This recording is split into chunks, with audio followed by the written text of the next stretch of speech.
The smoke was so thick Emma couldn't see the kitchen table anymore. Her lungs screamed for air. Her eyes watered until the tears mixed with soot on her face. And somewhere behind her, the living room window exploded with a sound like a shotgun blast. The fire roared louder, feeding on fresh oxygen, and she knew she had maybe 30 seconds before the smoke finished what the flames had started. The cedar box sat on the table where she'd left it an hour ago. Just wood and paper. 267 pieces of paper that someone she'd never met had written over 18 years. Logical Emma, the girl who'd survived 12 years in foster care by keeping her head down and her expectations lower, knew she should leave them. Run. Save herself. But Emma's hands were already reaching through the smoke. The heat seared her palms as she grabbed the box and turned toward the back door. The world tilted sideways, black spots dancing across her vision. Her shoulder hit the doorframe, and she bounced off, stumbling. The box clutched against her chest like a child. The deadbolt. She couldn't remember if she'd locked it. Her fingers found the lock, turned it, and then she was falling through the doorway onto the back porch, the cool Montana night air hitting her face like a blessing. She crawled across the wooden planks, the cedar box still pressed to her ribs, until her hands found grass. Behind her, the farmhouse groaned as something inside gave way. Emma rolled onto her back, coughing so hard her ribs felt like they might crack, and stared up at the stars. Somewhere in the distance, she could hear sirens. 3 weeks ago, she didn't know this farmhouse existed. 3 weeks ago, she had $180, a duffel bag, and absolutely no reason to believe anyone in the world gave a damn whether she lived or died. 3 weeks ago, she was wrong. The fluorescent lights in Daniel Green's office had flickered with the irregular rhythm of tubes about to die. Emma sat in the vinyl chair across from his desk and watched a water stain on the ceiling slowly expand as the ancient building groaned around them. January in Philadelphia meant slush on the streets and a cold that worked its way into your bones no matter how many layers you wore. She'd put on every piece of clothing she owned that morning, 2 shirts, a hoodie, her only jacket, and she was still freezing. Daniel Green looked like every lawyer she'd ever imagined. Wire-rimmed glasses, receding hairline, tie slightly loosened after what was probably a long day. He'd called her cell phone that morning, the one the state gave her when she aged out of foster care. She almost didn't answer. Calls from numbers she didn't know usually meant bill collectors or social workers checking in with questions she didn't want to answer. He spread a manila folder across his desk and removed a single photograph. Polaroid, the kind nobody used anymore, faded with that particular quality of images from the 80s. 2 women stood in front of a white farmhouse, their arms around each other's shoulders, both holding what looked like the same small key. The younger woman had dark hair that fell past her shoulders, high cheekbones, eyes that held more weight than any 20-year-old should. Emma's hand moved to her own face without conscious thought, fingers tracing the line of her cheekbone. The lawyer's voice was gentle. "That's your grandmother, Claire Hartwell. The photograph was taken in 1985. She passed away in 1995 when you were just a year old." Emma pulled her gaze from the photograph to meet his eyes. "I don't have a grandmother. I don't have anyone." He slid a key across the desk, small, brass, worn smooth in places where fingers had turned it thousands of times. Rust spotted the bow, and the teeth looked like they'd been cut before Emma was born. "The other woman in the photograph is Rose Hartwell, Claire's younger sister, your great-aunt. She passed away this past July, and her will was very specific. Everything she owned goes to you, Miss Hartwell. The farmhouse, the land, 43 acres in Cedar Valley, Montana, and a bank account containing $47,280. The words didn't make sense. Emma had spent 19 years learning that people like her didn't inherit farmhouses. People like her got shuffled from home to home, learned to pack a duffel bag in under 5 minutes, and figured out real quick that family was something other people had. The system had taught her that lesson over and over. Nobody wanted her.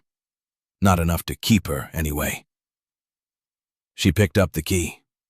The metal was cold against her palm. Why?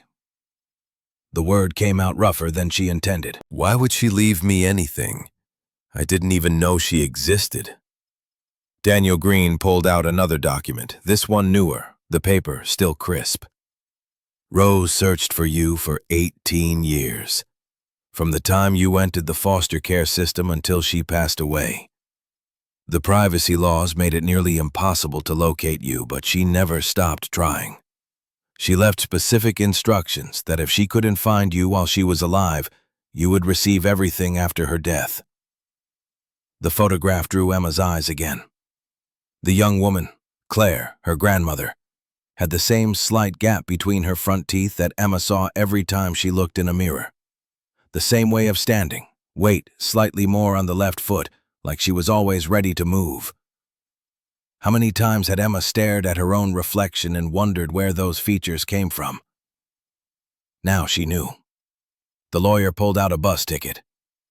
There's a Greyhound that leaves for Cedar Valley tomorrow morning. The town is small, about 900 people.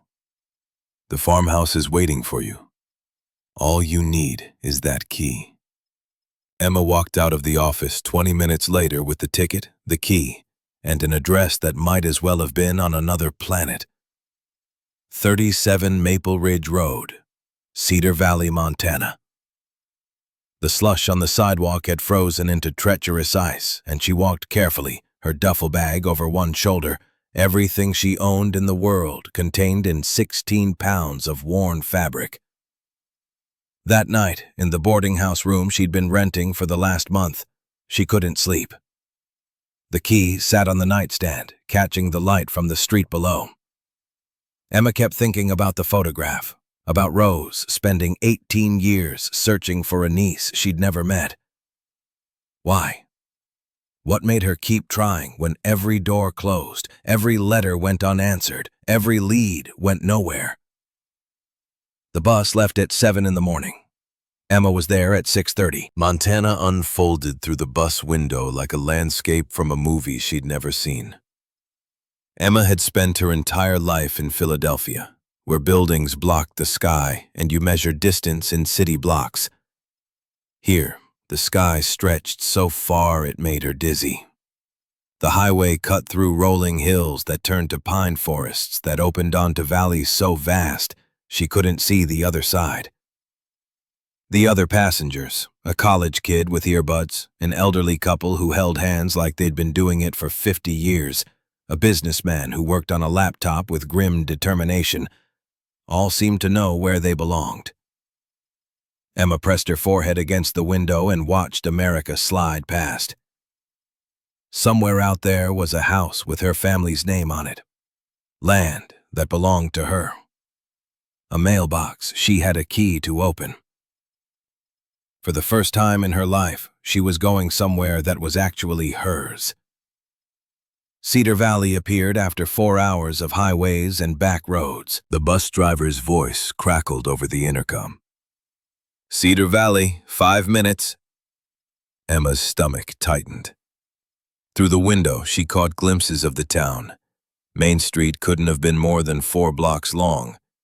A grain elevator rose above everything else like a sentinel. Pickup trucks lined the streets, 3 for every car. A hand-painted sign welcomed visitors to Cedar Valley, Montana. Population 912. 912 people who probably all knew each other. 912 people who would know within an hour that the orphan granddaughter had finally shown up. The bus depot looked like it hadn't been updated since Eisenhower was president. Emma stepped down onto cracked pavement, shouldering her duffel bag, and watched the bus pull away. It left her standing alone in a town she'd never seen, about to claim an inheritance she still didn't fully understand. The lawyer had written directions on the back of his business card. Maple Ridge Road was a mile outside town. past the grain elevator, left at the white church. Follow the road until you see the mailbox with Hartwell painted on it. Emma started walking. The September air carried a crispness she'd never experienced in the city. No exhaust fumes, no garbage smell, just pine and grass and something else. Something that smelled like space, like freedom, like possibility. The road curved past houses with wraparound porches and gardens going to seed as fall approached. An old man raking leaves paused to watch her pass. Emma kept her eyes forward, her hand tight on the duffel bag strap. The farmhouse appeared through a grove of oak trees like something from a memory she'd never had. 2 stories of white clapboard siding, a wraparound porch with hanging baskets that had long since withered to brown husks. Windows that reflected the late afternoon sun like half-closed eyes watching her approach. And there, at the end of a gravel driveway, stood the mailbox. Someone had painted the name in careful black letters. Hartwell. The paint had faded now, peeling at the edges, but the name was still clearly visible. Her name. Her family's name. Emma pulled the key from her pocket. Her hands trembled as she fitted it into the lock. For one terrifying moment she was afraid it wouldn't work, that somehow this was all a mistake, a cruel joke, and she'd be left standing here with a key to a mailbox that would never open. The key turned. The door swung open. 6 months of accumulated mail tumbled out, bills, advertisements, grocery store flyers. And underneath all of it, 5 cream-colored envelopes, each one addressed to Emma Hartwell in careful, shaking handwriting. She gathered them up with hands that wouldn't stop trembling and sat down right there on the gravel driveway, her back against the mailbox post. The first envelope was heavier than the others. Emma's fingers left smudges on the cream paper as she tore it open. The letter inside was dated July 10th, 2024. Exactly 6 months ago. My dear Emma, if you are reading this, then I am gone, and you have finally found your way home. The words blurred as Emma's eyes filled with tears she hadn't given herself permission to cry in years. She blinked hard and kept reading. I know you don't know me, and I regret that more than you can possibly imagine. Your grandmother, Claire, my beloved sister, and I had a falling out many years ago. Pride and stubbornness kept us apart. When she passed in 1995, I lost my connection to you entirely. I have been searching for you for 18 years, ever since I learned you were in the system. 18 years. While Emma had been moving from house to house, believing she came from nothing and no one, someone had been searching. Someone had cared. By the time I finally found you, I was too sick to travel, too weak to do more than update my will and make sure you would receive this place. But I can give you this. This land that has been in our family for 4 generations. I can give you roots. The house is yours. The land is yours. And if you look carefully, you'll find that you are never as alone as you believed. With all my love, Aunt Rose. Emma pressed the letter to her chest and let the tears come. They ran hot down her face and dripped onto her jeans, and she didn't care. Somewhere in the distance, she could hear cattle lowing.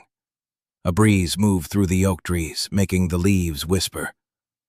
The sun was setting now, painting the sky in shades of orange and pink, and Emma sat in the gravel driveway of a house she'd inherited from a woman who'd spent 18 years looking for her. She wasn't alone. She'd never been alone. The farmhouse key was on the same ring as the mailbox key. Emma stood up, legs shaky, and walked to the front door. Her hand shook so badly it took 3 tries to get the key in the lock. The door swung open with a creak that spoke of months without use. and Emma stepped inside. The interior smelled like lavender and old wood, like a place where someone had lived fully and happily for decades. The furniture was simple but well-made, the kind of pieces built to last generations. Photographs lined the mantelpiece above a stone fireplace, and Emma moved closer, drawn to the faces she'd never seen before. There was Claire, as a young woman, standing next to a man who must have been Emma's grandfather. There was Rose, at various ages, always smiling, often standing in front of this very house or working in what looked like the garden out back. In the kitchen, someone had stocked the refrigerator with basics: milk, eggs, bread, butter. A note on the counter explained that Silas Morrison from the neighboring farm had been looking after the place since Rose passed. He'd left his phone number and an invitation to call any time. A stranger who'd cared enough about Rose to maintain her home for 6 months, waiting for a granddaughter he'd never met to finally arrive. Emma made herself a sandwich and sat at the kitchen table, looking through more of Rose's papers. She'd been meticulous about record-keeping: tax files, maintenance schedules, crop rotation plans for the fields she rented to local farmers. She'd been making a living from this land. Not a fortune, but enough to maintain the property and save money. $47,280. More money than Emma had ever imagined having. As the sun fully set, Emma explored the rest of the house.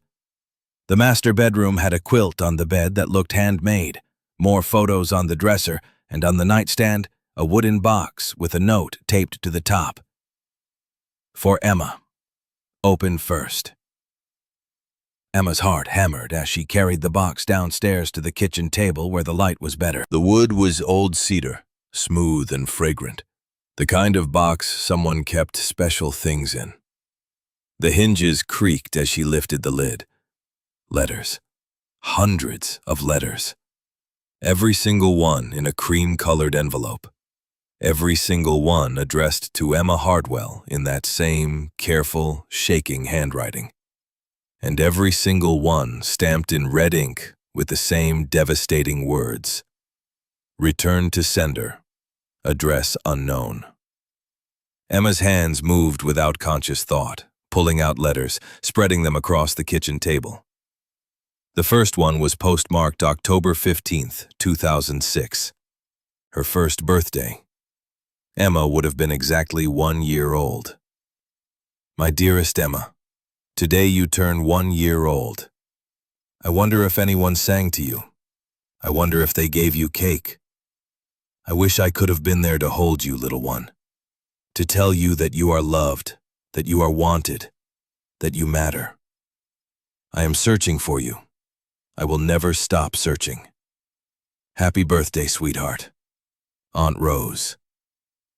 Emma opened another, her 7th birthday. Dear Emma, you're starting 1st grade now, aren't you? I imagine you in a new dress on your first day of school. I imagine your teacher learning for 18 years while she'd been moving from home to home, believing she came from nothing, believing no one cared if she existed. Rose had been writing to her, searching for her, refusing to give up. She opened the letter from her 13th birthday. My dear Emma, you're 13 now, a teenager. These are hard years, I know. I wish I could be there to tell you that you're not alone, that somewhere in the world there is someone who thinks of you every single day, who loves you without ever having met you. I'm getting closer to finding you. The private investigator I hired has a new lead. Please, God, let this be the one that brings you home. And her 18th birthday, just over a year ago. Emma, you're an adult now, legally free from the system. I pray you're safe. I pray you're healthy. I pray that somehow, someday, you'll know that I never stopped looking. I may not have much time left. My health is failing. But I've made arrangements. If I can't find you while I'm alive, you'll find this place after I'm gone. I'm so proud of you, even though I've never met you. All my love, Rose. Emma picked up the last letter in the box. The envelope was different from the others. No stamp, no address, just her name written in barely legible handwriting that shook across the paper. Inside, the letter was dated July 10th, 2024. Rose died on July 28th, according to the lawyer. 18 days after writing this. 18 days of holding on just long enough to make sure Emma would be protected. Emma, I know I'm dying. I can feel it. I wish I had more time. I wish I could have met you, held you, told you face to face how much you were loved. For nearly 2 decades, I wrote to you faithfully. Every letter came back unopened. But I refused to give up, just like I refused to give up protecting this land. Emma's hands started shaking harder as she read the next paragraph. Be careful with Victor Thornwood. He's been trying to buy this property for 30 years. He killed your grandmother, my sister Claire, in 1995 when she refused to sell. Made it look like a car accident. Now he wants the land more than ever. There's something valuable here, something worth killing for. The proof is in the basement. The safe code is 10/15/1967, Claire's birthday. Don't trust anyone until you know the truth. Live, Emma. Live the life your grandmother and I fought to protect. I love you. I always have. Emma read the letter 3 times, her hand shaking harder with each pass. Claire hadn't died in an accident. She'd been murdered. And Rose believed the same man was coming for this land, coming for Emma. She didn't sleep that night. She sat on the porch in the darkness, listening to sounds she'd never heard before. No sirens, no traffic, no voices from neighboring apartments. Just wind through the trees, the distant sound of cattle, and the settling of an old house. By the time the sun rose, she'd read every single letter in that box. All 267 of them. She'd traced the arc of Rose's search, the hope in the early letters, the frustration in the middle years, the desperation toward the end. Rose had hired 3 different private investigators. She'd filed petitions with family court. She'd written to senators and child welfare advocates. She'd spent thousands of dollars and countless hours trying to cut through the bureaucracy that kept them apart. And she'd never stopped. Not once. Just after dawn, Emma heard the sound of a truck coming up the gravel drive. She tensed, her mind immediately going to Rose's warning about Victor Thornwood. But the truck that pulled up was a battered Ford F-150, not a luxury sedan. And the man who climbed out was clearly a farmer, weathered hands, sun-lined face, work boots that had seen decades of use. He was maybe 62, with kind eyes and a gentle way of moving. He stopped at the bottom of the porch steps. You must be Emma. I'm Silas Morrison. I farmed the land next door. Emma found her voice. Thank you for looking after the house. Silas held up a covered casserole dish. Rose was my friend for 42 years. She talked about you every single day. One day my grandniece will come home, she'd say. One day Emma will be here. Thought you might be hungry. Rose used to make this breakfast casserole for me when my wife passed. Figured it was time I returned the favor. Emma took the dish, her eyes burning with fresh tears. Would you like to come in? I have questions about everything. Silas followed her into the kitchen. He moved through the house with easy familiarity, clearly having spent a lot of time here over the years. He saw the letters spread across the table and went very still. His voice was soft. She wrote to you. All those years. She told me she did, but I never actually saw them. Emma's voice came out quiet. 267 letters, 18 years. Not a single one made it through. Silas's eyes glistened. That woman never gave up on anything in her life. Not this land, not this town, and especially not you. Emma made coffee while Silas cut the casserole into squares. They sat at the table, and Emma asked him the question that had been burning in her mind all night. "What can you tell me about Claire's death?" Silas's face went carefully neutral. "Car accident, 1995. Her brakes failed on Cedar Pass Road, went straight off the cliff." Emma leaned forward. "Did Rose believe it was an accident?" Silas was quiet for a long moment. When he finally spoke, his voice was heavy. "No, she didn't. Claire's car had just been serviced 2 weeks before, brand new brakes. The mechanic couldn't understand how they could have failed so completely." "What did the police say?" "Ruled it an accident. Case closed." Silas looked down at his coffee. But there were things that didn't add up. Claire had told Rose the week before she died that Victor Thornwood had made her another offer for the land, a very aggressive offer. When Claire refused, he told her that sometimes people who stand in the way of progress have unfortunate accidents. Emma's blood ran cold. "He threatened her?" "According to Claire, but she never reported it, and after she died there was no proof." Silas met her eyes. "Rose spent the next 29 years trying to prove Victor killed her sister. She never got enough evidence to convince the authorities." Emma's mind was racing, pieces falling into place. "Tell me about Thornwood." "He runs Thornwood Energy, started by his father in the 60s. They've been buying up land around Cedar Valley for decades, mostly for mining operations." Silas hesitated. 3 weeks before Rose died, she had the same kind of accident Claire did. Car went off Cedar Pass Road. Same place, same circumstances." Emma set down her coffee cup with shaking hands. "Her brakes failed. Brand new brakes, replaced 6 weeks earlier. I know because I drove her to the mechanic myself." Silas's voice was hard. "Rose survived for 2 weeks in ICU, long enough to update her will, make sure everything went to you. Then she was gone." They sat in silence. Emma's coffee had gone cold. Outside, birds were starting to sing, oblivious to the weight of what had been said.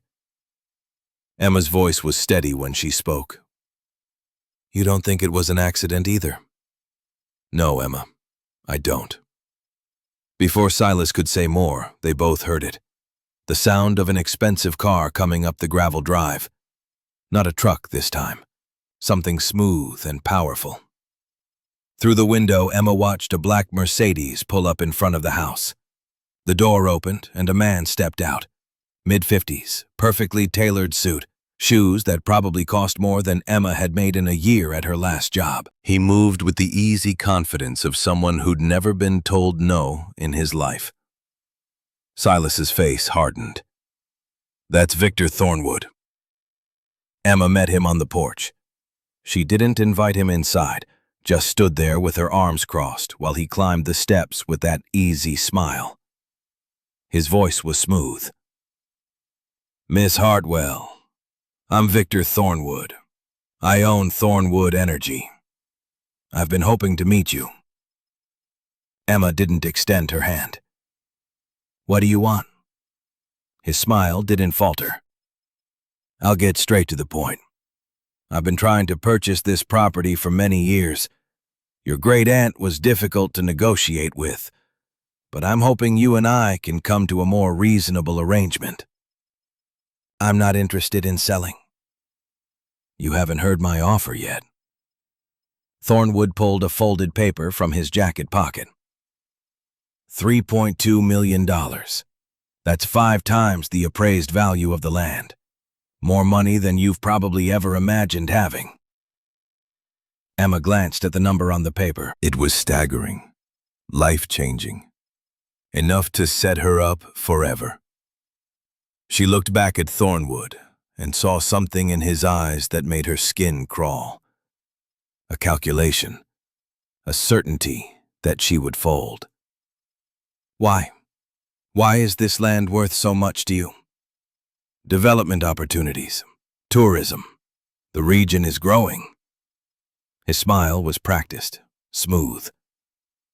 You're a smart young woman, Miss Hartwell. You spent your whole life in foster care. No offense, but what do you know about running a farm, about maintaining 43 acres, about dealing with property taxes and equipment maintenance and all the headaches that come with land ownership? Emma's voice was flat. I'll learn. Thornwood's smile tightened just slightly. Rose said the same thing. It was unfortunate that she was so stubborn. The way he said unfortunate made Emma's skin crawl. She could feel Silas tense behind her through the screen door. Emma kept her voice level. I need time to think about it. Of course. Thornwood pulled out a business card. You have 48 hours. After that, I'll have to pursue other options. What other options? His smile was cold now. Legal options. You'd be surprised how complicated property inheritance can be. How many ways there are to contest a will. How expensive lawyers can get. He turned to leave, then paused at the top of the steps. Rose tried to fight me for 29 years. It didn't end well for her. I'd hate to see the same thing happen to you. He drove away, leaving Emma standing on the porch with Silas. The morning sun was fully up now, warming the air, but Emma felt cold all the way through. Silas's voice was quiet. He just threatened you. You heard that, right? Emma nodded, her mind racing. Rose had said there was proof in the basement, in a safe. The code was 10/15/1967, Claire's birthday. She turned to Silas. Rose said there was something in the basement. Evidence. Will you help me find it? They went down together, Emma leading the way with a flashlight she'd found in the kitchen. The basement was exactly what you'd expect from an old farmhouse. Stone foundation, exposed beams, shelves full of canning jars and old tools. They searched for 20 minutes before Emma spotted it. Behind an old workbench, hidden in the shadows, a safe built into the stone wall. The combination lock was old-fashioned. Emma tried the code Rose had written in her letter. 10/15/1967. Claire's birthday. The lock clicked. The door swung open. Inside was a metal document box. Emma lifted it out with shaking hands and carried it upstairs to the kitchen table where they could see better in the morning light. Silas stood beside her as she opened it. The first thing she saw was a manila folder labeled Claire, 1995. Inside were police reports, photographs from the accident scene, and a handwritten report from a mechanic named Thomas Anderson. Emma read Anderson's report out loud. I examined the vehicle belonging to Claire Hartwell after the accident on Cedar Pass Road. The brake lines had been cut, not frayed from age or wear. Cut. Someone deliberately sabotaged this vehicle. When I reported this to the sheriff's department, I was told my services were no longer needed. I fear for my safety if I pursue this further. A handwritten note at the bottom, dated 1998. Thomas Anderson died falling off his barn roof. Ruled an accident. Silas closed his eyes. Jesus. Emma kept digging through the box. She found a USB drive labeled Evidence, a handwritten list of names with dates next to them, and a geological survey map of the Cedar Valley region. Someone, Rose probably, had marked several spots with red X's and written in the margin in her careful handwriting, lithium deposits. Estimated value $480 million. Emma whispered, That's why he wants the land. Silas picked up the list of names. That's why he's willing to kill for it. Emma looked at the list. 7 names, each with a date and a cause of death. James Morrison, 1998, fell from roof. Eleanor Whitmore, 2003, drowned. David Park, 2019, car accident. Thomas Reed, 2021, fell downstairs. Margaret Holloway, 2022, house fire. And at the bottom, Claire Hartwell, 1995, car accident. Rose Hartwell, 2024, car accident. 7 people dead over 29 years. All of them had owned property in Cedar Valley. All of them had refused to sell to Thornwood. All of them died in accidents that were never properly investigated. Emma was still staring at the list when reality crystallized into something sharp and clear. Victor Thornwood had killed her grandmother. He'd killed Rose. He'd killed at least 5 other people, maybe more. And he'd just given her 48 hours before he came back. But Rose had spent 29 years gathering evidence. 29 years documenting every suspicious death, every bribe, every threat. It was all here in this box. Proof that a man with money and power had been murdering people for 3 decades. Emma looked up at Silas.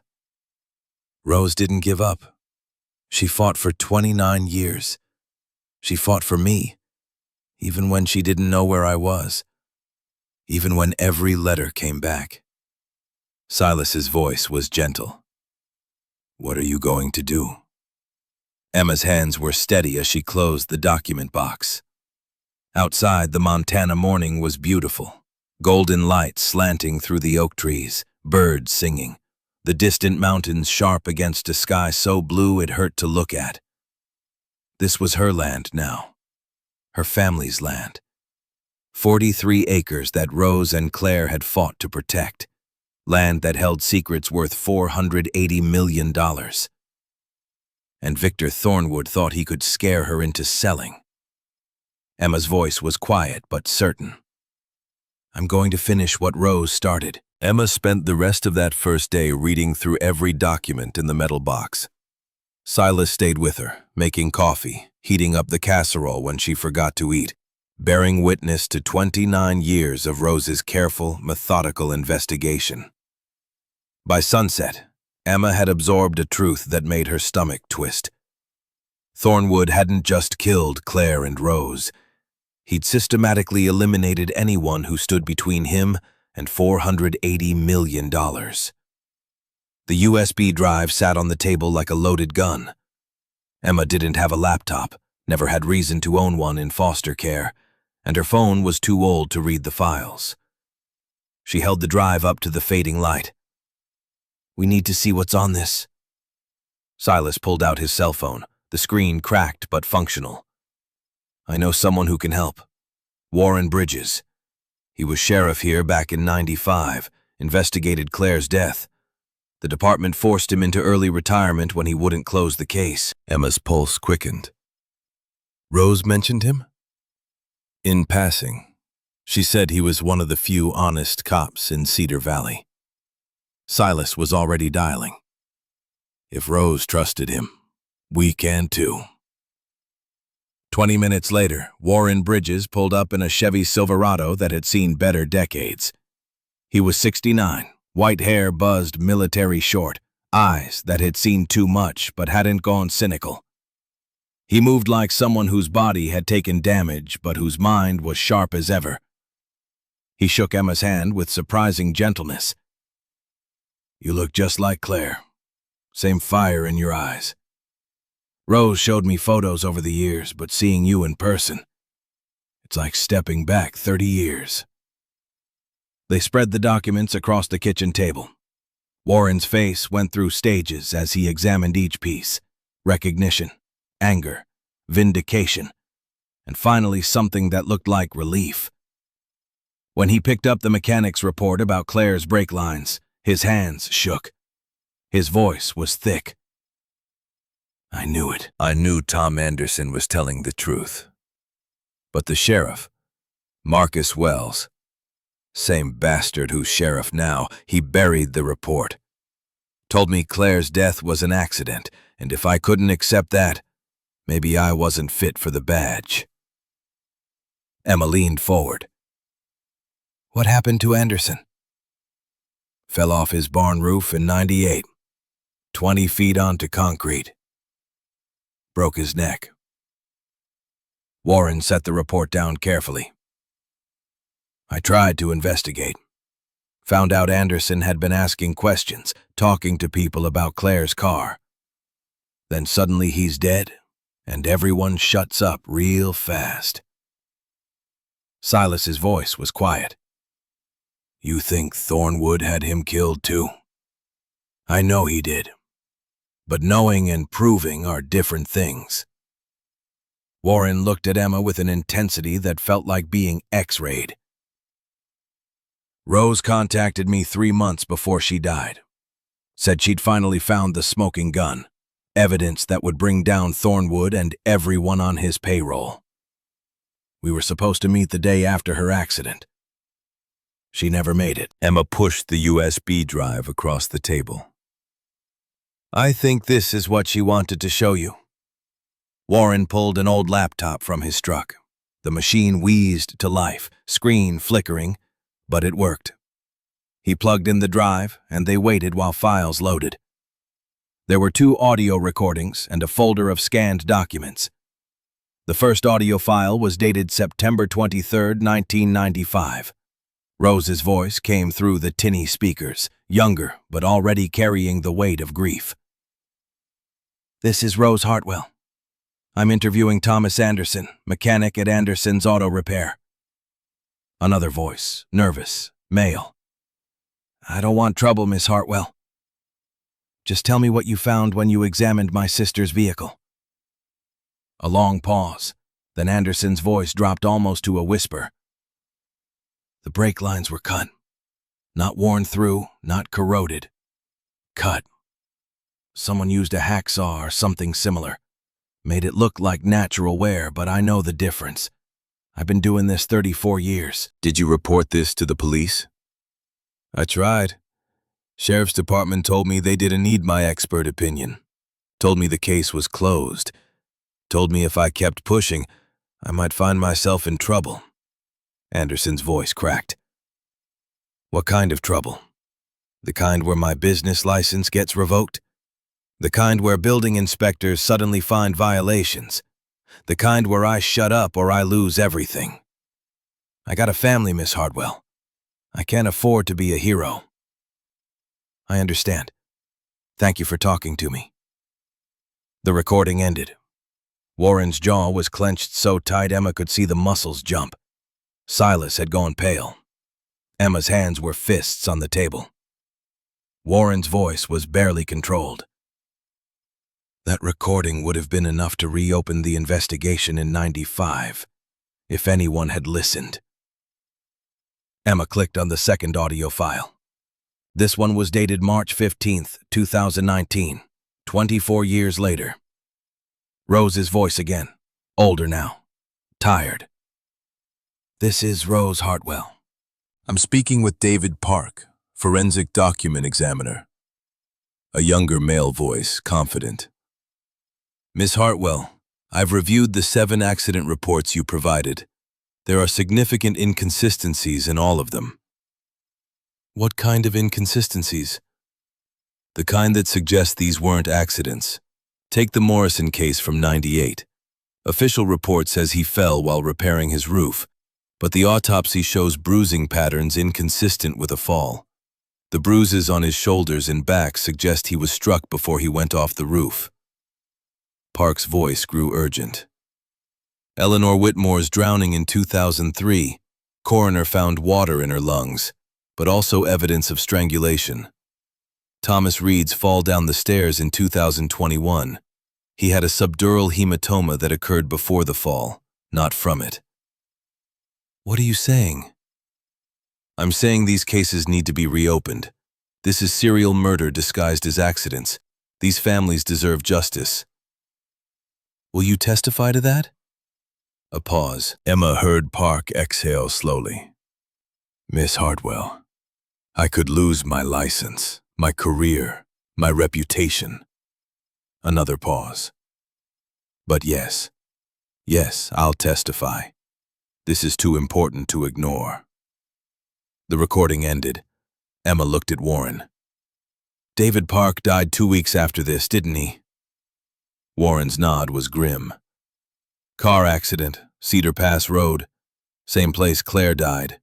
Same brake failure that shouldn't have been possible. Emma clicked through the scanned documents.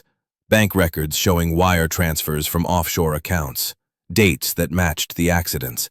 Amounts ranging from $50,000 to $200,000. Recipients' names were coded, but Rose had annotated them in her careful handwriting. Sheriff Wells, Judge Howard Carver, State Senator William Morrison. Warren's hand slammed down on the table, making them all jump. Son of a bitch. Wells has been on the take for decades. So has Carver. I knew something was wrong, but I never had proof. The last folder on the drive was labeled R. Winters, Enforcement. Inside were email printouts, dates ranging from 2010 to 2024. The messages were cryptic, corporate speak that could mean anything innocent. But Rose had highlighted certain phrases and written translations in the margins. One email from March 1995. The Hartwell situation continues to be problematic. Recommend implementation of contingency protocol. Rose's note. 3 weeks before Claire died. Another from July 2024. The old woman located the 2019 examiner's report. She's planning federal action. Immediate resolution required. Rose's note. 1 week before my accident. Emma's voice was hollow. He documented his own murders. Or had someone document them for him? Warren was already typing, cross-referencing names.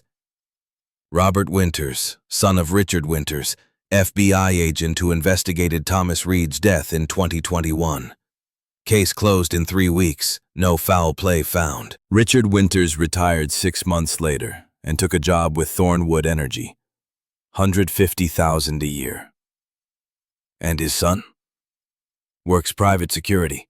No criminal record, but he's been spotted around Cedar Valley during every suspicious death since 2018. Warren looked up from the laptop. Rose figured it out. Thornwood doesn't do his own killing. He hires Robert Winters, and Daddy covers it up when needed. The implications settled over them like fallout. 8 murders over 30 years. A network of corruption including local law enforcement, a county judge, state senators, and at least 1 federal agent. All of it to cover up serial killing for profit. Emma stood up, pacing. We have audio recordings, financial evidence, witness testimony from people who died after talking to Rose. We have a pattern, a motive, and suspects. Why hasn't anyone used this to prosecute Thornwood? Warren's laugh was bitter. Because everyone who could prosecute him is either dead or on his payroll. Local DA works for him. County sheriff works for him. State senators work for him. The one FBI agent who looked into this took a bribe. Who do we go to? Who do we trust? Silas's voice cut through the frustration. We go to someone outside Cedar Valley. Someone Thornwood can't touch. Warren was already nodding. Federal prosecutors. Real FBI, not the local field office. We need someone clean. Someone who hasn't been bought. Emma stopped pacing. Do you know anyone like that? Warren pulled out his phone, scrolling through contacts. Maybe. Sarah Rodriguez, FBI agent out of Helena. She investigated a fraud case I worked on 5 years ago. Straight arrow, refused to cut corners even when it would have been easier. If anyone's clean, it's her. Will she believe us? With this evidence, Warren gestured at the table. She'd be a fool not to. But we need to be smart about this. We can't just email her files. Thornwood probably has people monitoring communications. We need to deliver the evidence in person. Get it into federal custody before he knows we have it. Emma's mind was racing. Helena's 4 hours away. We could drive there tonight. Too risky. Thornwood knows you have 48 hours to decide about selling. He'll be watching to see if you run. Warren leaned back in his chair, thinking. We need a distraction. Something that keeps his attention here while we move the evidence. Silas stood up. There's someone else who can help. Bryn Sullivan. She owns the organic farm 2 miles south. Her godmother was Eleanor Whitmore, the woman who drowned in 2003. Warren's eyes sharpened. Eleanor Whitmore refused to sell her land to Thornwood. Died 3 weeks later. Bryn was 19 when it happened. She spent the last 21 years trying to find out what really happened to Eleanor. Silas was already moving toward the door. She'll want to help, and she knows this land better than anyone.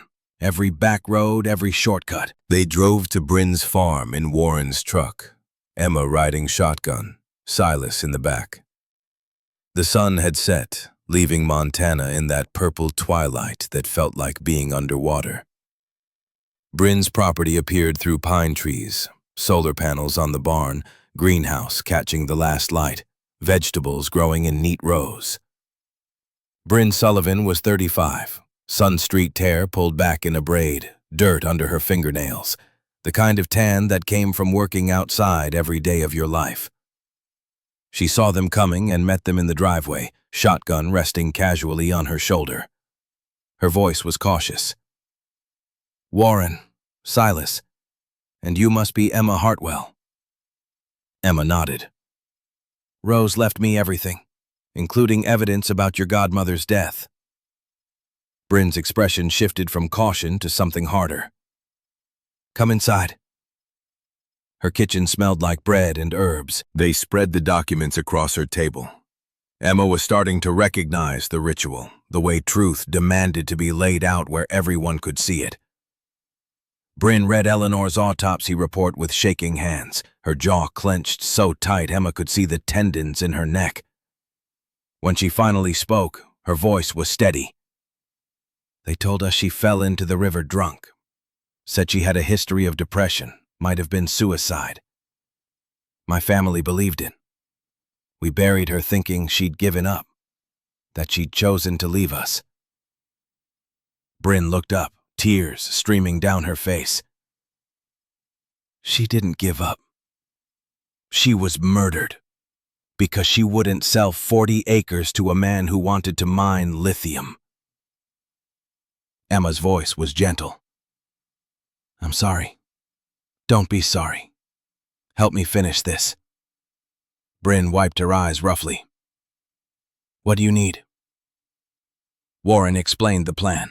Get the evidence to FBI agent Rodriguez and Helena. But they needed to do it without Thornwood knowing they'd left. Which meant someone had to stay behind, visible, making it look like Emma was still at the farmhouse. Bryn's smile was sharp. I can do that. I'm about your height, Emma. Wear a hoodie, keep my distance. Anyone watching will think I'm you. It could be dangerous. If Thornwood figures out, then he figures it out. Eleanor was my godmother. Rose was my friend. I've been waiting 21 years for someone to finally fight back. Bryn's voice was steel. I'm in. They spent the next hour planning. Warren would drive to Helena tonight with the evidence, arriving around midnight. Sarah Rodriguez was expecting his call.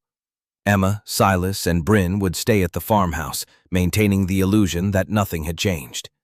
If Thornwood called or showed up, they'd stall, say Emma needed more time to think.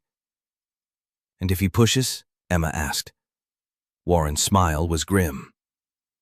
Then you tell him to go to hell. By the time he realizes what's happening, the FBI will have everything. He can't disappear evidence that's already in federal custody. Emma walked Warren to his truck. He loaded the metal box carefully, securing it under the back seat in a hidden compartment. Looking at him in the porch light, Emma saw a man who'd waited 29 years for this moment, who'd lost his career trying to prove what everyone said he couldn't prove. Her voice was quiet. "Thank you for believing, Rose, for not giving up." Warren's eyes were bright. Rose was a force of nature.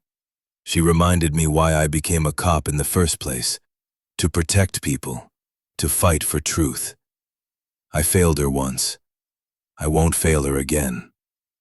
He drove away, taillights disappearing down Maple Ridge Road. Emma watched until she couldn't see them anymore, then turned back to the farmhouse where Bryn and Silas were cleaning up the kitchen. Tomorrow, Thornwood would call. Or maybe he'd show up in person, that cold smile on his face, expecting her to fold. But Emma wasn't folding. She had Rose's letters, she had Rose's evidence, and she had something Rose never had. People who believed her, who were willing to fight beside her. The next morning arrived with frost on the grass and a sky so blue it looked painted. Emma woke on the couch. She'd fallen asleep reading more of Rose's letters, to the sound of Bryn making breakfast. Silas was already outside, doing some work on the fence line, maintaining the appearance of normal farm activity. Emma's phone rang at 9:30. Unknown number. She let it ring 3 times before answering, giving herself time to steady her breathing. Thornwood's voice was smooth. "Good morning, Miss Hardwell. I wanted to check in, see if you'd had time to consider my offer." "I need more time. 48 hours isn't enough to make a decision this big." "I understand completely. These things can be overwhelming, especially for someone without experience in property management." A pause. "Perhaps we could meet in person. I could answer any questions you have, help walk you through the process." Emma's skin crawled at the thought of him in Rose's house. "That won't be necessary. I'll call you when I've made my decision." "Of course. But Emma, may I call you Emma? I want you to understand that this offer won't last forever. Other interested parties are starting to inquire about the property. If you wait too long, you might find yourself with fewer options." "Is that a threat?" Thornwood's laugh was practiced, charming. "Not at all. Simply business reality. Real estate moves fast in developing areas. I'd hate for you to miss out on this opportunity." Emma forced herself to keep her voice level. "I'll be in touch." She hung up and found her hands shaking. Bryn appeared in the doorway. "He's getting nervous. Good. Let him sweat." The afternoon stretched long and tense. Warren texted at 2 p.m. "Package delivered. Rodriguez is in." Expects to have warrants by tomorrow. Emma exhaled for what felt like the first time in hours. The evidence was safe. The FBI was moving. Now they just had to wait. But waiting was its own kind of torture. Emma couldn't stop thinking about Rose's final letter, the warning about Thornwood, the fear underneath the careful words. Rose had known she was going to die, had spent her last conscious moments making sure Emma would be protected. And now Emma was sitting in Rose's house, waiting for the man who'd killed her to make his next move. Silas came in around 4, covered in dust from fence work. "There's a car on the road, black sedan. Been driving past slow, like they're watching the house." Bryn moved to the window, careful to stay back from the glass. "That's not a local car. Nobody in Cedar Valley drives a sedan like that." Emma felt her pulse kick up. "Thornwood's people?" "Probably. Making sure you're still here." Silas's voice was grim. "We need to be ready in case they try something." They spent the evening preparing. Silas brought his shotgun inside, loaded but not chambered. Bryn had a hunting rifle that she placed near the back door. Emma felt ridiculous holding a weapon, She'd never fired a gun in her life, but Bryn showed her the basics anyway. You probably won't need it, but if someone breaks in, you aim center mass and pull the trigger. Don't think, don't hesitate, just shoot. Bryn's eyes were hard. These people killed 8 people over 30 years. They won't hesitate to make you number 9. Night fell. Emma couldn't eat dinner, her stomach twisted too tight. She sat at the kitchen table with the cedar box of letters, reading them again, drawing strength from Rose's stubborn refusal to give up. The letter from her 10th birthday. I imagine you're learning to read big books now, discovering whole worlds inside pages. Her 14th. These are hard years, but you're stronger than you know. Her 17th. 1 more year and you'll be free.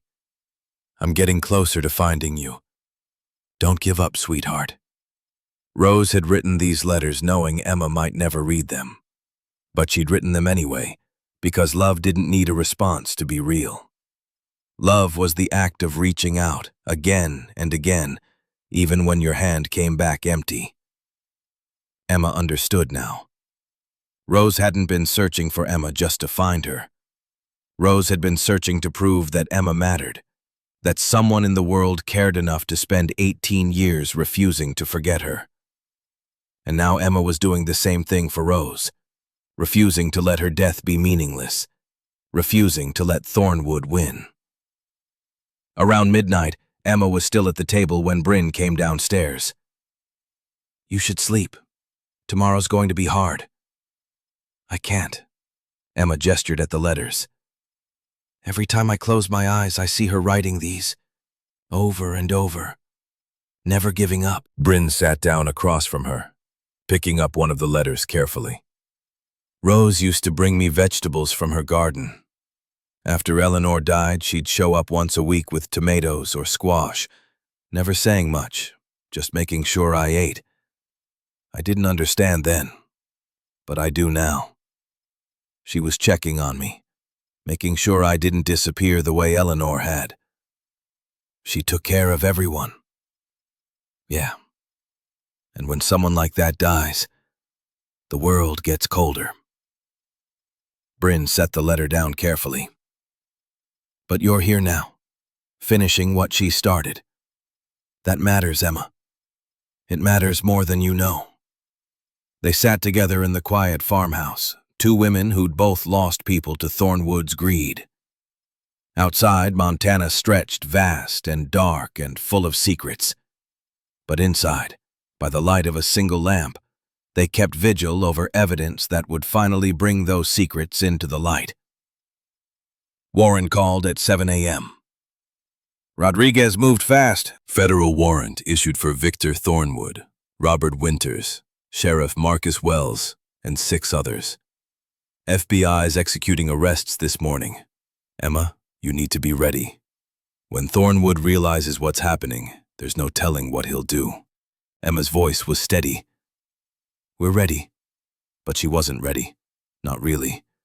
Because at 7:45 she heard a sound that made her blood freeze. Not a car engine, not footsteps. The crackle of fire.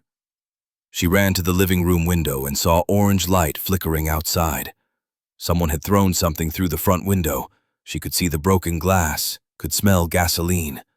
The curtains were already burning, flames climbing the walls with terrifying speed. Bryn was shouting. Silas was grabbing the fire extinguisher, but Emma's mind had narrowed to a single thought. The letters. The cedar box on the kitchen table. 267 pieces of Rose's heart. She ran for the kitchen through smoke that was already thickening. Her eyes watered. Her lungs burned. But her hands found the box. Behind her, something exploded. The front window, feeding the fire fresh oxygen. Silas grabbed her arm. Back door, now! They stumbled through the kitchen, through the mudroom, out into the cold morning air. Emma's legs gave out on the grass, and she went down, the cedar box clutched against her chest, coughing so hard she thought her ribs would crack. Fire trucks were already coming up the road, sirens wailing. Someone must have called 911. Emma lay in the grass and watched Rose's farmhouse burn, watched the porch collapse, watched 30 years of Rose's life turn to ash and smoke. But she had the letters, and somewhere in Montana, FBI agents were arresting Victor Thornwood. The fire was his last desperate move, his final attempt to destroy evidence and eliminate a witness. He'd failed. The evidence was safe in Helena. Emma was alive, and by the time Fire Chief Raymond Dalton confirmed arson, Molotov cocktail thrown through the window, black Mercedes seen speeding away, Victor Thornwood was already in federal custody, his empire crumbling around him.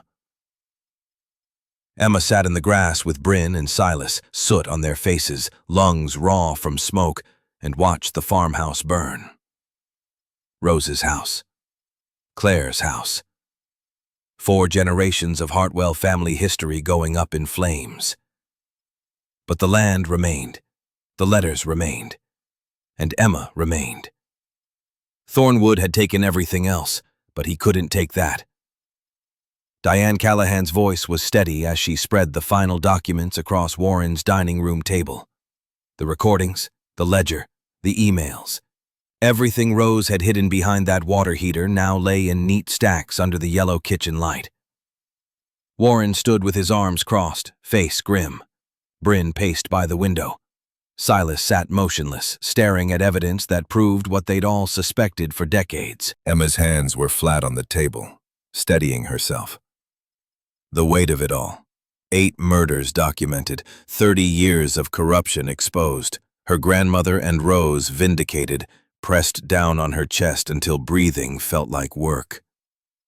Diane's legal mind was already 3 steps ahead. "We take this to Helena. FBI field office. Agent Sarah Rodriguez, she's clean, not on Thornwood's payroll. Warren, you'll drive. Keep the evidence with you the entire way. Emma, Bryn, Silas, you follow in Silas's truck. We move tonight before Thornwood realizes what we have." Warren checked his watch. 4-hour drive. We leave in 20 minutes. Emma's voice cut through the planning. "What happens when he finds out we're gone?" The room went quiet. They all knew the answer. Victor Thornwood had killed 8 people over 3 decades. He wasn't going to let a 19-year-old orphan destroy everything he'd built. Diane's eyes met Emma's.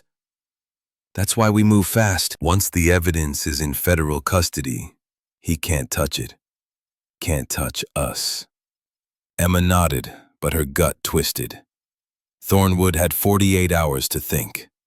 That deadline was tomorrow at noon. He'd be watching, waiting to see if she'd sell or if she'd become problem number 9. They were loading the evidence into Warren's car when the lights went out. Not just the house, the entire property plunged into darkness. Emma's eyes hadn't adjusted when she heard the engines. Multiple vehicles coming fast up the gravel drive. Headlights swung through the trees, blinding bright, and then they were surrounded. Warren's hand found Emma's shoulder. "Get down!" 4 sheriff's vehicles formed a semicircle in front of the farmhouse, high beams pointed at the windows like searchlights.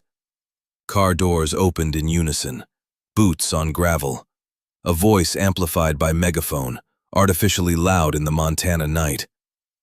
"Emma Hartwell, this is Sheriff Marcus Wells. We have a warrant to search the premises for stolen property. Come out with your hands up. You have 60 seconds. Diane's face was stone. "Wells is on Thornwood's payroll. This is a setup." Warren was already moving, shoving the document box at Emma. "Back door. My car has a hidden panel under the rear seat. They won't find it there." Emma's pulse hammered. They had maybe 30 seconds before Wells breached the door. She looked at the box in her hands. Everything Rose had died protecting, everything that could bring down Thornwood, and made a choice. Her voice was steady. "I'll go out first. Keep them focused on the front." Diane grabbed her arm.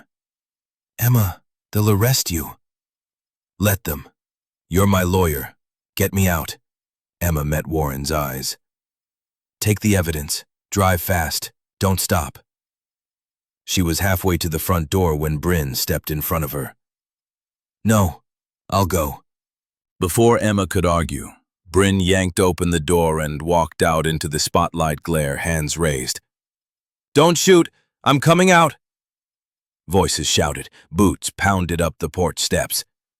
In the chaos, Emma and Warren slipped through the kitchen to the back door. The Mercedes was parked behind the barn, hidden from the sheriff's line of sight. Warren popped the trunk, pulled up carpeting, found the false bottom, and shoved the evidence inside. His voice was urgent. "Get back inside. Act like you were sleeping. I'll take the back road through the apple orchard. They'll never know I left." Emma's throat was tight. "Be careful." "You too." Warren's engine started quiet, headlights off. He rolled down the driveway in darkness, using moonlight to navigate. Emma ran back to the house and emerged through the front door with her hands up. 6 deputies had their weapons drawn. Bryn was already on her knees on the gravel, hands behind her head. Silas was being handcuffed near his truck. Sheriff Marcus Wells was exactly what Emma expected. Mid-50s, gut hanging over his belt, mean little eyes that lit up when he saw her. His smile was all teeth and no warmth. "Miss Hartwell, we have a warrant to search these premises for documents stolen from Thornwood Energy Corporation." Emma kept her voice level. "I haven't stolen anything." "Mr. Thornwood says otherwise. Says you have proprietary geological surveys and corporate communications that belong to his company." Wells held up a piece of paper covered in official-looking stamps. "This warrant gives us permission to search every inch of this property. So why don't you make this easy and tell us where you've hidden them?" Emma's pulse was steady now, adrenaline sharpening her thoughts. "I want to see my lawyer." Wells's smile widened. "You don't have a lawyer, sweetheart. You're 19 years old with no money and no connections. You're going to cooperate, or you're going to jail for theft, breaking and entering, and anything else I decide to charge you with." A car door slammed behind the sheriff's vehicles. Heels clicked on gravel with the sharp precision of someone who owned every room she walked into. Diane Callahan emerged from the shadows holding a briefcase like a weapon, her gray streaked hair pulled back, her suit somehow unwrinkled despite the late hour. Her voice cut through the tension. "I'm Diane Callahan, Miss Hartwell's attorney. I was retained by Rose Hartwell 3 months before her death to protect her niece's interests. This warrant is invalid. It claims stolen property but provides no specifics, no dates, no descriptions, no evidence that any theft occurred. I'll be filing a motion to quash immediately. If you proceed with this search, Sheriff Wells, I'll have your badge by morning." Wells's face went red. "Who the hell are you?" Diane's smile was ice. "I'm the lawyer who's been waiting for Victor Thornwood to make a mistake like this for 15 years. Now get off my client's property before I call the real FBI and report you for corruption and harassment." Wells looked like he wanted to argue. His hand moved toward his sidearm, then stopped. Something in Diane's eyes made him recalculate. He gestured sharply to his deputies. "Uncuff them." They released Bryn and Silas. The deputies climbed back into their vehicles, engines starting with synchronized precision. Wells leaned close to Emma before leaving, his voice low enough that only she could hear. "This isn't over. You have no idea who you're dealing with." Emma didn't flinch. "Neither do you." The sheriff's convoy pulled away, red taillights disappearing down Maple Ridge Road. Emma stood in the sudden silence with Diane, Bryn, and Silas, her heart still pounding. Diane pulled out her phone. "Warren made it. He's already 40 miles toward Helena. FBI will have the evidence by morning." Emma exhaled. The first hurdle cleared. But Thornwood would know by dawn that she hadn't handed over the documents, that she'd made her choice, that she was a threat. Silas's voice was gentle. You should come stay at my place tonight. It's not safe here. Emma looked at the farmhouse, Rose's house, Claire's house, her house now. The porch where she'd read those first letters, the kitchen table where she'd counted 267 envelopes, each one a declaration that someone had loved her. The basement where Rose had hidden the truth for 29 years. Her voice was quiet but firm. No. This is my home. I won't run from it. Diane's expression was torn between admiration and concern. Emma, Thornwood just tried to have you arrested. He'll escalate. Then he'll escalate. But I'm not leaving. Emma met each of their eyes in turn. Rose didn't run. She stayed and fought. I'm doing the same. Bryn's voice was soft. You're just like her. They argued for another 20 minutes, but Emma wouldn't budge. Finally, reluctantly, they agreed to leave. Silas made her promise to call if anything happened. Bryn hugged her hard. Diane left her personal cell number and explicit instructions to call at any hour if Thornwood or Wells returned. Then Emma was alone. She locked all the doors, checked every window, and sat on the couch with Silas's borrowed shotgun across her lap. Outside, the Montana night was vast and dark and full of sounds she was still learning to interpret. The wind in the oak trees, an owl somewhere distant, the old house settling on its foundation, wood creaking in patterns that probably hadn't changed in 80 years. Emma didn't mean to fall asleep. But exhaustion pulled her under sometime after midnight, and she dreamed of Rose writing letters by lamplight, each envelope addressed with hope that never died. The smell woke her. Smoke, acrid and wrong, curling under the living room door. Emma's eyes snapped open. For one disoriented second, she thought she was back in Philadelphia and one of the foster homes where older kids smoked in the basement. Then she saw the orange glow flickering in the gap beneath the door, and her body understood before her mind did. Fire. Emma ran to the door and pressed her palm against the wood, hot but not burning yet. She cracked it open and smoke poured in, thick and choking. The entryway was engulfed. Flames climbed the walls, feeding on old wallpaper and dry wood. The front door was completely blocked. She slammed the living room door shut and ran to the window. Locked. She grabbed a lamp and smashed the glass, then looked down. 12 feet to the ground, landing on concrete. She'd probably break an ankle, but better than burning. Then she remembered. The letters. All 267 of them, still in the cedar box on the kitchen table. Emma's rational mind screamed at her to climb out the window, to save herself. But her hands were already moving, yanking her shirt up over her nose and mouth, heading back toward the smoke. She threw open the living room door and the heat hit her like a physical blow. The fire had spread to the dining room. In maybe 90 seconds, the entire first floor would be consumed. The kitchen was visible through the smoke, the table a dark shape against the far wall. Emma dropped low where the air was slightly clearer and crawled forward. Her eyes streamed tears. Her lungs felt like they were being scraped raw with steel wool. The heat was unbearable, stealing moisture from her skin, making every breath agony. Her hand found the table leg.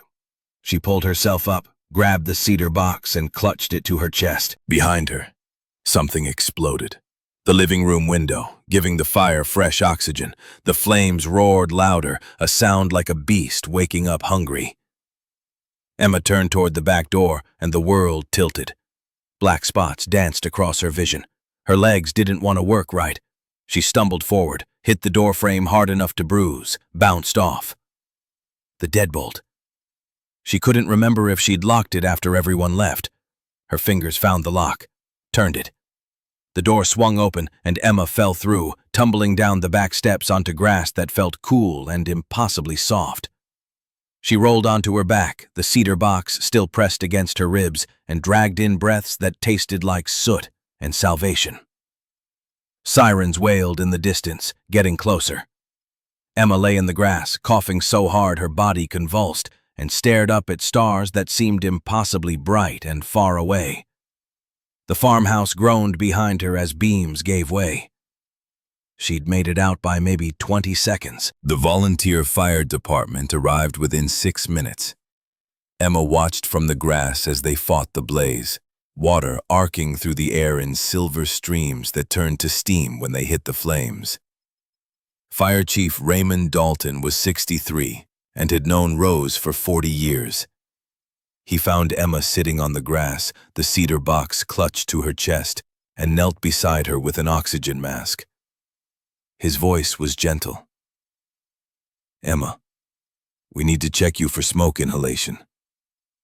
She let him place the mask over her face, breathing in cool, clean oxygen that made her scorched lungs feel almost human again. Dalton worked with quiet efficiency, checking her vitals, examining her hands where the heat had reddened the skin. When he was satisfied she wasn't going to collapse, he helped her to a sitting position. Point of origin was the living room. Someone threw a Molotov cocktail through your front window. This was arson, Miss Hartwell. Deliberate. Emma pulled the oxygen mask aside, her voice raw. "Did anyone see who did it?" Dalton hesitated, then nodded slowly. "I did. I was driving home from a call. Saw a black Mercedes about 2 miles from here, heading away from this direction. Going fast, no headlights. Maybe 10 minutes before the fire was reported." Emma's hands tightened on the cedar box. The evidence was in Helena by now, safe in Warren's hidden compartment. But Thornwood had just tried to kill her, not subtly, not with plausible deniability. He'd thrown a firebomb through her window while she slept inside. A car came screaming up the driveway, tires spitting gravel. Diane emerged running, still in yesterday's suit, hair wild. She dropped to her knees beside Emma. "Oh, God, are you hurt?" Emma shook her head, coughing. "I'm okay. The letters, I got them out." Diane saw the cedar box and something in her expression cracked. When she spoke again, her voice was thick. "You went back in for them. I couldn't leave them." Emma's throat was raw. "They're all I have of her." Silas's truck pulled up next, followed by Bryn's ancient sedan. Within minutes, Emma was surrounded by people who'd become something like family in the span of 2 weeks. Silas wrapped a blanket around her shoulders. Bryn brought water from her trunk. Diane was already on the phone with her FBI contact, voice sharp with fury. The firefighters worked for another hour before declaring the blaze contained. The farmhouse was devastated. First floor gutted, second floor structurally unsound, smoke damage throughout. Everything Rose had built, everything Claire had loved, reduced to charred wood and ash in the space of an hour. But the land remained, and Emma had the letters. As dawn broke over the mountains, painting the sky in shades of gold and pink, Emma sat in the back of Silas's truck and made a decision. Thornwood had money, power, corrupt officials on his payroll. He'd killed 8 people and gotten away with it for 3 decades. The evidence Warren was delivering to the FBI would start an investigation. But investigations took time. Trials took longer. And in the meantime, Thornwood was free to try again. Unless Emma changed the game. Her voice was hoarse but determined. "We need to go public. If everyone knows what he did, he can't silence us." Diane looked up from her phone. "The media?" "Everything. The recordings, the financial documents, all of it. If it's out there, he can't make it disappear." Emma met Diane's eyes. "Warren leaked the audio files, didn't he? Before he gave everything to the FBI." Diane's expression confirmed it. Warren had made copies and sent them to every major news outlet he could find, insurance in case something happened to the originals. The recordings of Rose interviewing the mechanic and the forensic examiner, the proof that brake lines had been cut, that accidents had been staged. Diane's phone buzzed, then again and again. She looked at the screen and her eyebrows rose. CNN wants an interview. So does the New York Times and the Washington Post. Warren's files just hit their inboxes an hour ago. The media descended on Cedar Valley like a storm. By noon, 3 news vans were parked on Maple Ridge Road, cameras set up, reporters checking their makeup and microphones. Emma stood in front of the burned farmhouse with soot still on her face and gave them the story they'd traveled 1,000 miles to hear. Rebecca Torres from CNN was professional, sympathetic, clearly outraged by what she'd learned. Her cameraman framed the shot so the destroyed house was visible behind Emma, the kind of visual that made viewers lean forward. Rebecca's voice was gentle. "Miss Hartwell, you inherited this property just 2 weeks ago. What have you discovered since then?" Emma took a breath. Her voice was steady. "I discovered my grandmother was murdered in 1995 for refusing to sell her land. My great-aunt Rose spent 29 years trying to prove it. At least 7 other people in this county died under suspicious circumstances after refusing to sell to Victor Thornwood's company. Local authorities covered it up for 3 decades. What evidence do you have?" Emma looked directly at the camera. "Audio recordings of Rose interviewing a mechanic who examined my grandmother's car. He found the brake lines had been cut. Rose also interviewed a forensic document examiner who reviewed multiple accident reports and found evidence of murder in every case. Both of those men died shortly after talking to Rose. I have financial records showing payments from Thornwood Energy to local law enforcement and judges. I have geological surveys showing lithium deposits worth $480 million under this land. And I have Rose's research documenting every suspicious death over 29 years. Rebecca leaned forward. "You believe your great-aunt was also murdered?" "I know she was. Same method as my grandmother. Brake failure on a car that had just been serviced. Same road, same impossible circumstances." Emma's voice didn't shake. Rose knew someone was going to kill her, but she didn't run. She didn't sell. She spent her last days making sure I would inherit this land and the evidence she'd gathered. She died protecting the truth. And last night, someone set fire to your home while you were inside." Emma nodded. "Fire Chief Dalton found evidence of arson, a Molotov cocktail thrown through the front window. He saw a black Mercedes leaving the area shortly before the fire. Victor Thornwood drives a black Mercedes. This was attempted murder, added to 8 successful ones. What do you want to happen now?" Emma's answer was clear, each word deliberate. "I want federal prosecutors to investigate every suspicious death in this county for the last 30 years. I want Victor Thornwood charged with murder, conspiracy, bribery, and racketeering. I want the families of his victims to finally get justice, and I want everyone watching to know that Rose didn't give up. She wrote me 267 letters over 18 years. Every single one was returned unopened. But she kept writing, kept searching, kept fighting. I'm not giving up either." The interview aired that evening. Within hours, it had 3 million views on YouTube. By the next morning, it was trending on every social media platform. The hashtag #JusticeForRose spread like wildfire. Someone created a GoFundMe for Emma's legal expenses that raised $200,000 in 24 hours. But more importantly, the FBI investigation kicked into overdrive. Agent Sarah Rodriguez called Diane directly. "We're moving fast. The audio recordings and financial documents Warren delivered are solid evidence. We're interviewing witnesses, subpoenaing bank records, placing Thornwood under surveillance. He's not going to be able to make anyone else disappear." The arrest happened 6 days after the fire. Emma watched it live on CNN from Silas's living room, surrounded by people who'd become her family. Federal agents in windbreakers surrounding Thornwood's mansion. The CEO walked out in handcuffs, face purple with rage, lawyers swarming. His whole network collapsed in a single morning. Sheriff Wells, County Judge Howard Carver, State Senators William Morrison and Patricia Hayes, 14 other officials who'd taken Thornwood's money for decades. 17 arrests total. The key witness was Robert Winters, the man who'd actually carried out the murders. Faced with 8 counts of first-degree murder, he took a deal. 40 years instead of life in exchange for testimony. He gave them everything.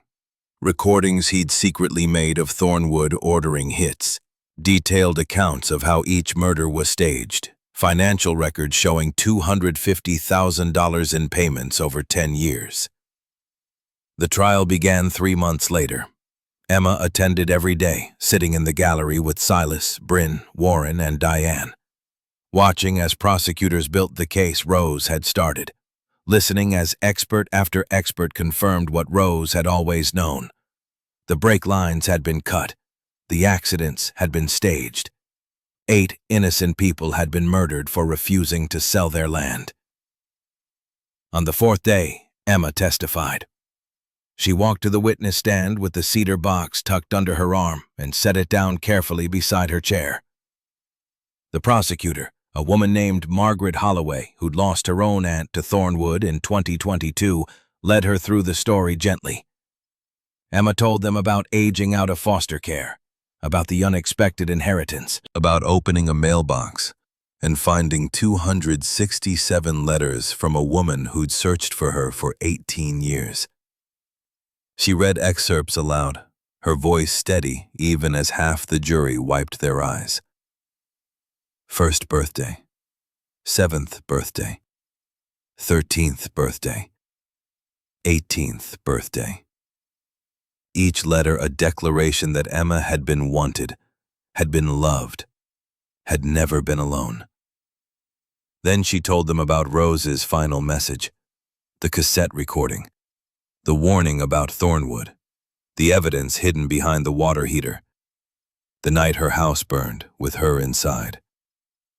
When the defense attorney cross-examined her, he tried to paint her as an opportunist, a troubled foster kid with mental health issues, fabricating evidence for money. His voice was sharp. "Isn't it true you stand to gain millions from this case?" Emma's response was immediate. "I don't want money. I want justice for my grandmother, for Rose, for 8 innocent people who were murdered because they wouldn't sell their land. How do we know you didn't fabricate these letters?" Rose's handwriting was verified by 3 independent experts. The postage stamps date back to 2006. The paper aging is consistent with storage over 18 years. And I was in foster care the entire time. I had no way to know Rose existed, much less fake correspondence from her. You've been in 9 different homes. You have trust issues, abandonment issues. Maybe you're just angry and targeting an innocent man. Emma looked at the jury when she answered. "I'm angry at murderers who think money makes them above the law. Victor Thornwood killed 8 people over 30 years. He thought he'd keep getting away with it. He was wrong." The defense rested after 2 weeks. The prosecution played Robert Winters' recordings, Thornwood's voice, cold and clear, ordering Rose's death a month before it happened. "The old woman found the forensic report. She's planning to go public. We can't let that happen. Same method as 1995. Make sure she understands before she dies that she failed." The jury deliberated for 16 hours. When they returned, their faces told the story before the 4 women spoke. Guilty on all 8 counts of first-degree murder. Guilty on conspiracy. Guilty on racketeering. Guilty on bribery. Guilty on witness intimidation. The judge sentenced him a week later. "Mr. Thornwood, you used your wealth and position to commit unspeakable crimes. You murdered 8 innocent people. You corrupted our justice system. You terrorized this community for 3 decades. For these crimes, I sentence you to 8 consecutive life sentences without possibility of parole. You will spend the rest of your life in federal prison. May God have mercy on your soul." Emma felt the weight lift from her chest as the bailiff led Thornwood away in chains. The verdict was final. Rose's fight had been vindicated. Justice had finally arrived. 6 months later, Emma stood in front of a rebuilt farmhouse. The insurance money and the GoFundMe donations had covered reconstruction, and the contractor had followed Rose's original plans exactly. White clapboard siding, wraparound porch, hanging baskets filled with flowers that Bryn had helped her choose. The land had healed faster than Emma expected, grass growing over scorched earth, new life pushing up through ash. The Rose Hartwell Foundation was official now, funded by the federal settlement from Thornwood Energy's seized assets. 267 scholarships every year for kids aging out of foster care. Full tuition, housing, living expenses. The first 15 recipients were already in school, studying agriculture, environmental science, social work, learning to build something meaningful from broken beginnings. One of them was Griffin Hayes, 18 years old, 6 months out of his last foster home. Emma had hired him to help manage the farm, teaching him everything Silas and Bryn had taught her. Watching him gain confidence reminded her of herself. That feeling of finally belonging somewhere, of having people who chose to stay. On a Saturday morning in June, Emma drove to the old Cedar Valley Cemetery. She carried flowers, wild roses that grew near the apple orchard, the kind Rose used to plant every spring. The cemetery was quiet, morning sunlight slanting through the pines, birds singing their complicated songs. She found the graves easily. Rose's headstone had been updated with words Emma had chosen. Rose Hartwell, 1952 to 2024. She kept fighting. Beloved aunt, champion of justice, forever loved. Next to it, Claire's stone had been cleaned and restored. Claire Hartwell, 1967 to 1995. She stood her ground. Beloved mother and sister, justice served. Emma knelt between them and placed flowers on each grave. The ground was soft from recent rain, grass thick and green. She could hear the highway in the distance, trucks carrying goods across America, life continuing in its relentless forward motion. Her voice was quiet in the empty cemetery. "Aunt Rose, Grandma Claire, I know you can't hear me, but I need to say this anyway." She pulled the cedar box from her bag, smaller now, edges worn from constant handling. Inside were the letters, all 267 of them, organized chronologically. Emma had read each one so many times she could recite them from memory. "Rose, you wrote to me for 18 years. Every letter came back, but they weren't wasted. They taught me that love doesn't need to be received to be real, that someone can love you without ever meeting you, that family isn't about biology, it's about who fights for you, who refuses to give up." A breeze moved through the pines, carrying the scent of warm earth and growing things. "I've read every letter a dozen times now. I know them by heart." Every birthday wish, every Christmas greeting, every promise that you were still searching. And I understand what you were really saying. That I mattered. That I was wanted. That somewhere in the world, someone was thinking of me every single day. Emma wiped her eyes with the back of her hand. Victor Thornwood is in prison for the rest of his life. His whole network is destroyed. Sheriff Wells got 20 years. Judge Carver got 15. The senators got 25 each. And the families, all 8 families, they finally know the truth. They have closure. They have justice. She opened the box and ran her fingers over the letters, feeling the texture of paper and ink and hope. I started the foundation in your name. 267 scholarships every year for kids like me. Kids who think they're alone. We're going to show them they're wrong, just like you showed me. At the edge of the cemetery, she could see Silas's truck waiting respectfully. Bryn stood beside it, and Warren and Diane. Griffin was there too, leaning against the hood, learning what family looked like. Her family. Not by blood, but by choice.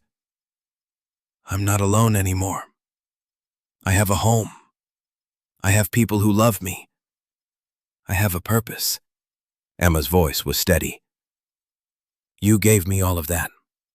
You and Claire. You fought for this land, for justice, for me. And I promise I'll keep fighting for the scholarship kids, for this community, for everything you believed in. She stood up, brushing dirt from her knees. Thank you for refusing to give up. Thank you for those 267 letters. Thank you for teaching me that family is choosing to love someone anyway, choosing to fight for them, choosing to never let go. Emma placed one more flower on each grave, wild roses, petals soft as prayer. Then she walked back toward the people waiting at the cemetery gate. Silas put his arm around her shoulders. Bryn took her hand. Griffin carried the cedar box carefully, understanding without being told that it held something sacred. Together they walked to the trucks. Emma glanced back once at the graves, at the names carved in stone, at the proof that Rose and Claire had existed and mattered and changed everything. Then she climbed into Silas's truck and they drove back toward the farmhouse, rebuilt, alive, waiting. That evening, Emma sat on the new porch and watched the sun set over the Montana mountains. The mailbox at the end of the drive had fresh paint, the name Hartwell written clearly in black letters. But she still kept the old rusted key on her keychain, the one that had started everything. Such a small thing. Just a piece of metal worn smooth by Rose's hands over decades. But it had unlocked more than a mailbox. Griffin came out onto the porch, drying his hands on a dish towel. Dinner's ready. I tried that casserole recipe from Rose's cookbook. Emma smiled. I'll be right in. She pulled out her journal, a habit she'd started months ago. Writing her own letters now. Not to anyone in particular, just thoughts, reflections, a record of this impossible journey from orphan to heir to keeper of justice. Dear Rose, she wrote, it's been 6 months since the verdict, 6 months since we won. The farmhouse is rebuilt, the foundation is running, your legacy is alive. The sun touched the mountain peaks, setting them on fire with golden light. Behind her, through the open window, she could hear Griffin singing off-key in the kitchen, could smell food cooking, could feel the weight of home settling around her shoulders like a blanket. Emma kept writing. You taught me that family is who fights for you when you can't fight for yourself, who loves you when you don't know you're loved, who keeps writing letters even when they all come back. I understand now. I'm home, and I'm never leaving. She closed the journal and stood, tucking the rusted key back in her pocket. Tomorrow would bring new challenges, scholarship applications to review, fields to manage, a foundation board meeting in Helena. But tonight, Emma was simply grateful. For rusted keys that open impossible doors. For letters that bridge 18 years of silence. For great aunts who keep fighting. And for the truth that home isn't a place you're born into. It's a place you choose to build, with the help of people who become your family along the way. Emma walked inside, where Griffin had set the table for two and was proudly displaying a slightly lopsided casserole. She sat down across from him, this kid who reminded her so much of herself and felt Rose's presence like a benediction. She was Emma Hartwell. She had survived. She had fought. She had won. And she was home.